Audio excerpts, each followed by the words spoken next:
एक महत्त्वाची बातमी हाती येते ती म्हणजे राष्ट्रवादीचे नेते मधुकर पिचड यांना औरंगाबाद खंडपीठाने दणका दिलेला आहे। पिचड यांचं महादेव कोळी जातीचं वैधता प्रमाणपत्र औरंगाबाद खंडपीठाने रद्द केलंय। त्यामुळे आता पिचड यांना केवळ कोळी महादेव जातीचं प्रमाणपत्र आणि त्यानुसार मिळणारे फायदे देण्याचे आदेश कोर्टाने दिलेले आहेत। राहुल कुलकर्णी आपले प्रतिनिधी आपल्याबरोबर आहेत। राहुल, नेमके याचे अर्थ काय काढायचे आणि याचा कसा फटका बसणार आहे पिचडांना? याचे राजकीय परिणाम खूप मोठे होतील, कारण आदिवासीचे आपण प्रतिनिधित्व करतो असं सांगत पिचड यांनी धनगर समाजाला एसटी मधून रिझर्वेशन द्यायला विरोध केला होता। परंतु हे सगळं जे प्रकरण आहे ते खूपच रंजक आहे। मधुकर पिचड यांनी संगमनेर मधून इथलं जे उपविभागीय कार्यालय त्यातून 9 ऑगस्ट 1999 ला महादेव कोळी जातीचं प्रमाणपत्र घेतलं होतं आणि त्याच्या आधारे त्यांनी 22 जून 2011 ला वैधता सुद्धा घेतली होती। नुसतंच प्रमाणपत्र घेऊन चालत नाही, तर त्याची वैधता घ्यावी लागते।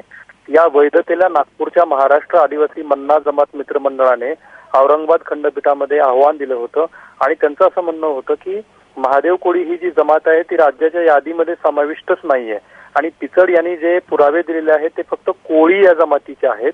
त्यामुळं पिचड यांचं महादेव कोळी या जातीचं प्रमाणपत्र रद्द करण्यात यावं हा मुद्दा कोर्टाने मान्य केला आणि पिचड यांचं महादेव कोळी या जातीचं जे प्रमाणपत्र होतं ते रद्द करून त्यांना कोळी महादेव या जातीचं प्रमाणपत्र देण्यात आलं। म्हणजे पिचड यांना महादेव कोळी या जातीच्या माध्यमातून अनुसूचित जमाती म्हणजे एसटीचं जे रिझर्वेशन होतं ते आता त्यांना मिळणार नाहीये। परंतु यासोबतच पिचडांना एक दिलासा कोर्टाने असं दिलाय की त्यांचं जे कोळी महादेव जातीचं प्रमाणपत्र आहे ते त्यांना द्यावं आणि त्यांच्याकडून फायदे काढून घेण्यात येऊ नयेत। हे जरी असलं तरी याचे राजकीय परिणाम निश्चितपणे येत्या कालावधीमध्ये आपल्याला पाहायला मिळतील, कारण पिचडांची आजवरची जी भूमिका होती की एसटी मधून इतर कुठल्याही जातीला रिझर्वेशन देऊ नये, त्याला प्रत्युत्तर म्हणून असं म्हटलं जात होतं की मुळातच पिचड यांचं जे जातीचं प्रमाणपत्र आहे ते बोगस आहे।